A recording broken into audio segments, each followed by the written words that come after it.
about Madonna and her sort of, the marketing of the image like that? It seems very different to the way you've gone at things. I don't know much about Madonna. I saw her on Live Aid and I thought she was really good. She's meant to be a good artist, it's true, but she seems to have gone for the sort of sex symbol approach to success. We'll talk about your album. I can tell there's a look on your face. You're a very determined girl. You went away on your own terms to make this LP, didn't you? Yes, I wanted to make sure that we got our own studio together. That was the next move, really. I spent a lot of time on the last album, moving from studio to studio. And now we've got our own place and everything is brilliant. It makes such a difference. Is it difficult choosing the right sort of gear to put in there, the right people to work with in that studio, and the location, of course? I think it's really good because you can get everything you want in one studio, which isn't always easy in a London studio. What were you looking for? What makes your studio special for you? Well, it's got all the environmental things that we want, the right kind of sounding rooms, and we've got all the outboard equipment and the right kind of speakers and everything. It's what we want, which is why we did it. You say we all the time. It's very much, though, a very solo sort of thing. I mean, you've produced the thing, you've written the thing.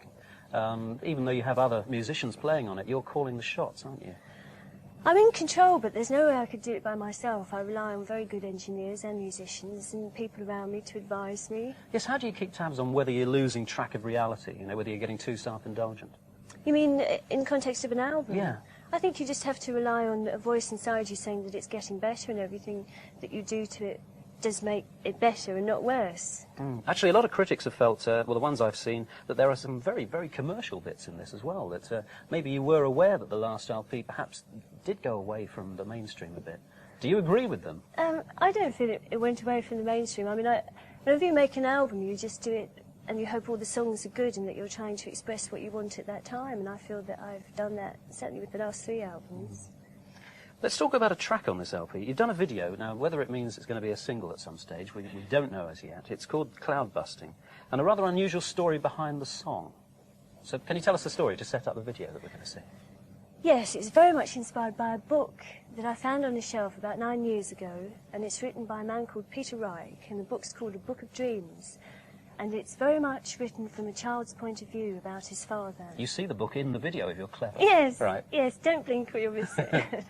And it's really about the magic of that relationship and how much his father meant to him. And they have a very special thing they can do. They go up onto a hill with a machine that his father's built and they make it rain. We will see the story now in the video, which we ought to watch closely. Watch the people performing in this. This is the video, then, for the Cloudbusting track from Kate Bush. Kate Bush and Cloudbusting, rather obviously. Donald Sutherland, how did you get him to be in your video?